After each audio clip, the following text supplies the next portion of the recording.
இறை இயேசு கிறிஸ்துவில் பிரியமான சகோதர சகோதரிகளே, இன்று தாயாம் திரு அவையானது தவ காலத்தின் 4ஆம் ஞாயிறை சிறப்பிக்கின்றது.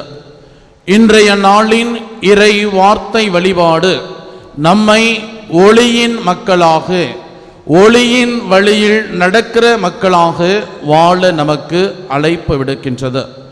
இன்றைய நாளினுடைய நற்செய்தி வாசகத்திலே இயேசு பிறவிலேயே பார்வையற்ற ஒரு குருடனுக்கு பார்வை தருகின்ற நிகழ்வை நாம் வாசிக்க கேட்டோம். இயேசுவை நாடி வந்த, இயேசுவிடத்திலே கொண்டு வந்த மனிதர்கள் எல்லாம் சுகத்தை பெற்றுக்கொள்ளுகிறார்கள். இவ்வளவு நாட்களாய் நாம் பார்த்த எல்லா நிகழ்வுகளிலும் வல்ல செயல்களிலும் இயேசுவை நாடி வருவார்கள் அல்லது இயேசுவிடத்திலே கொண்டு செல்வார்கள். ஆனால் இன்றைய நாளிலே இயேசு அந்த பார்வையற்ற அந்த மனிதருக்கு தானாக சென்று தன் உமிழ்நீரால் சேறு உண்டாக்கி அந்த சேற்றை அந்த மனிதனுடைய கண்களில் பூசி சீலோவாம் குளத்திலே சென்று கண்களை கழுவும், நீர் பார்வை பெறுவீர் என்று சொல்லி அவருக்கு சுகம் கொடுப்பதை நம்மால் காண முடிகிறது. இந்த நிகழ்வை தொடக்க நூலோடு ஒப்புமைப்படுத்தி பார்ப்பார்கள். இந்த உலகிலே மனிதனால் கடவுளால் உருவாக்கப்பட்ட, கடவுளால் படைக்கப்பட்ட மனிதர்கள் முழுமையான மனிதர்களாய் இருந்தார்கள். பாவம் அவர்களிலே நுழைந்த பொழுது அவர்கள் பார்வையற்று இருளில் சென்றார்கள். அத்தகைய மனிதருக்கு இயேசு மீண்டுமாய் பார்வையளித்து அந்த ஒளியின் மக்களாக வாழ அழைப்பு கொடுப்பதையே இந்த நிகழ்வு நமக்கு எடுத்துரைக்கிறது. இயேசுவில் பிரியமானவர்களே, இந்த பார்வை என்று பார்க்கிற பொழுது அன்று அந்த பிறவிலேயே பார்வையற்றிருந்த அந்த மனிதர் உடல் அளவில்தான் பார்வை இல்லாதவராக இருந்தார். இன்று நான் சிந்திக்கிற ஒரு சிந்தனை, அந்த மனிதரை போல நாமும் ஆன்மீக வாழ்விலே பார்வை உள்ள மனிதர்களாய் இருக்கிறோமா அல்லது பார்வை இல்லாத மனிதராய் வாழ்ந்து கொண்டிருக்கிறோமா? நம்முடைய ஆன்மீக வாழ்விலே நாம் பார்வை உள்ள மனிதர்களாக இருக்கிறோம் என்றால் நம்முடைய வாழ்விலே நாம் தேர்ந்தெடுக்கிற பாதைகளும், நம்முடைய வாழ்விலே நாம் வாழ்கிற வாழ்வியல் முறைகளும் இறைவனுக்கு உகந்ததாய் இருக்கும். நாம் அந்த இருளில் இல்லாமல் ஒளியின் மக்களாக வாழ்ந்து கொண்டிருப்போம். இதைதான் பவுலடியார் தன்னுடைய கடிதத்திலே மிக அழகாக குறிப்பிடுவார். நீங்கள் ஒளியின் மக்களாக இருளின் மக்களாக அல்லாமல் ஒளியின் மக்களாக வாழ அழைக்கப்படுவார். அந்த ஒளியின் மக்கள் என்று யார் என்று பார்க்கிறதோ இயேசு சொல்லுவார், நானே உலகின் ஒளி என்கிறார். அந்த ஒளியின் மக்கள் இயேசுவினுடைய படிப்பினைகளின்படி, இயேசுவினுடைய வார்த்தைகளின்படி நம் வாழ்வை அமைத்துக் கொள்பவர்கள்.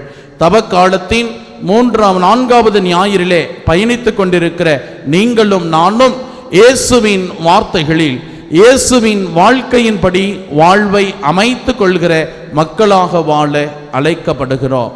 இன்றைய நாளினுடைய முதல் வாசகமானது மிக உன்னதமான ஒரு கருத்தை நமக்கு எடுத்துரைக்கிறது. இந்த உலகத்திலே நீங்களும் நானும் புற தோற்றத்தை பற்றி, புற தோற்றத்தை வைத்து ஒரு மனிதனை நாம் மதிப்பிடுகிறோம். ஒரு மனிதன் எப்படிப்பட்டவராய் இருக்கிறார் என்பதை நாம் புறத்தோற்றத்தை வைத்து, அவர் அழகை வைத்து, அவருடைய செயல்பாடுகளை வைத்து, அவருடைய தோற்றத்தை வைத்து நாம் மதிப்பிடுகிறோம். ஆனால் மனிதர்கள் புறத்தை பார்க்கிறார்கள், ஆண்டவர் அகத்தை பார்க்கிறார். அதை தான் பார்க்கிற பொழுது இன்றைய நாளினுடைய முதல் வாசகத்தில் சாமுவேல் விடுதலை பயண புத்தகத்திலிருந்து வாசிக்க நாம் இந்த நிகழ்வு பின்புலம் எடுக்கப்படுகிறது. அதாவது மக்கள் அந்த அடிமை தலையிலிருந்து வந்தபோது மோயிசன் அவர்களுக்கு தீர்ப்பு வழங்கி வருகிறார். நீதி தலைவர்கள் வருகிறார்கள். நீதி தலைவர்களுக்கு அடுத்தபடியாக தங்களுக்காக அரசர் வேண்டும் என்று கேட்கிற பொழுது இறைவன் சாமுவேல் இறைவாக்கினரிடத்திலே கொம்பை எடுத்துக்கொண்டு நீ ஈசாயின் குலத்திற்கு செல், அங்கு நான் சொல்பவரை நீர் திருநிலைப்படுத்து என்று சொல்லுகிற பொழுது அவர் செல்லுகிற போது அவர் நினைத்து கொண்டிருக்கிறார், ஈசாயின் குலத்திலே மிகவும் உடல் வலிமையான மனிதர்களை தான் கடவுள் தேர்ந்தெடுப்பார் என்று அவர்கள் நினைத்திருக்கிற பொழுது அவர்கள் யாரையும் தேர்ந்தெடுக்காமல் ஆடு மேய்த்து கொண்டிருந்த சிறுவனான தாவீதை இறைவன் திருப்பொழிவு செய்ய சொல்லுகிறார். சாமுவேலும் திருப்பொழிவு செய்கிறார்.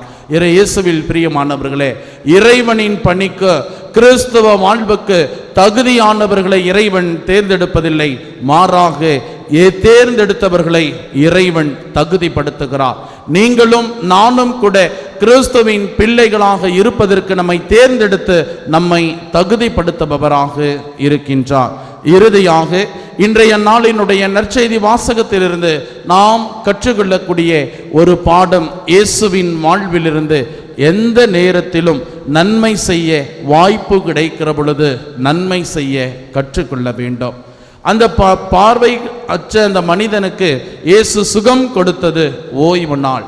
ஓய்வு நாளின் யூதர்களின் சட்டப்படி அவர்கள் எந்த செயலையும் செய்யக்கூடாததாக இருந்தாலும் அந்த மனிதனுக்கு அந்த நாளிலே இயேசு பார்வை கொடுத்தது நம் அனைவரையும், தேவையில் இருக்கிற மனிதர்களுக்கு எல்லா நேரத்திலும் உதவக்கூடிய மனநிலை கொண்டவர்களாக வாழ அழைக்க நமக்கு அழைப்பு விடுக்கிறது.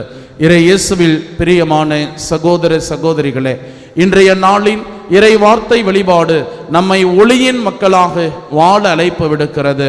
இறைவன் புறத்தை பார்ப்பதில்லை, மாறாக அகத்தை பார்க்கிறான் என்கிற ஒரு கருத்தை நமக்கு கொடுக்கிறது. எல்லா நேரங்களிலும் நன்மை செய்பவர்களாக வாழ அழைக்கப்படுகிறோம். அத்தகைய அருளுக்காக வரம் வேண்டி ஜெபிப்போம். ஆமேன்.